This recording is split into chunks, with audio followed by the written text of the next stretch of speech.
May reaction po ang mga kababayan natin. Siguro ang ilan dito ay taga Davao din mismo. Nagsalita na po ang mga taga Davao.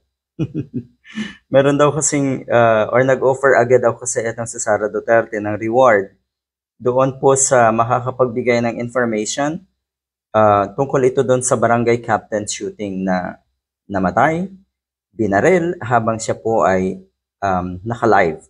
Digos City Police Chief, isa sa person of interest sa pagpatay kay Kapitan Bukol. Nako. Yan. Yan po ang bida-bida na naman daw po ngayon dito si Sara Duterte dahil nga sa kanyang offer na 1 million. Napanood siguro ng marami sa atin etong video na ito habang nagla-live. Viral na yan eh. Ano daw itong kadramahan mo na ito, Sara Duterte? Ano na naman itong kadramahan mo na ito?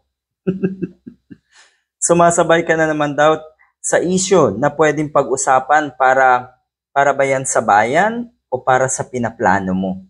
Bakit daw ngayon lang? Ito maganda yung sinabi niya. Bakit daw ngayon lang nangyari na ikaw ay may ganitong offer? Sa dinami-dami daw ng pinagpapapatay sa Davao, ngayon ka lang daw nagkaroon ng ganitong initiative nga na mag-offer ng reward sa pwedeng makapagturo, makapagbigay ng impormasyon sa salarin. Ang dami na daw napatayan dyan sa Davao kahit nung mayor ka pa daw. Bakit hindi ka nagbigay ng reward nung mga panahong yon?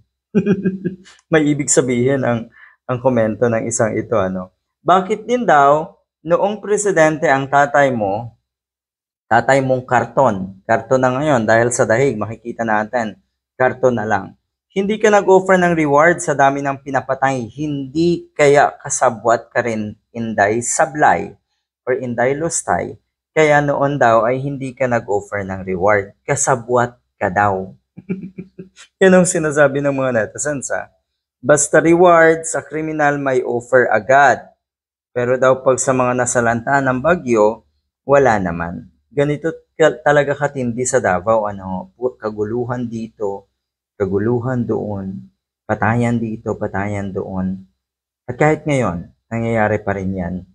At mas malala daw nung naandyan or nung ang mayor pa ay atong si Sara Duterte at nung ang presidente pa nga ay si Digong.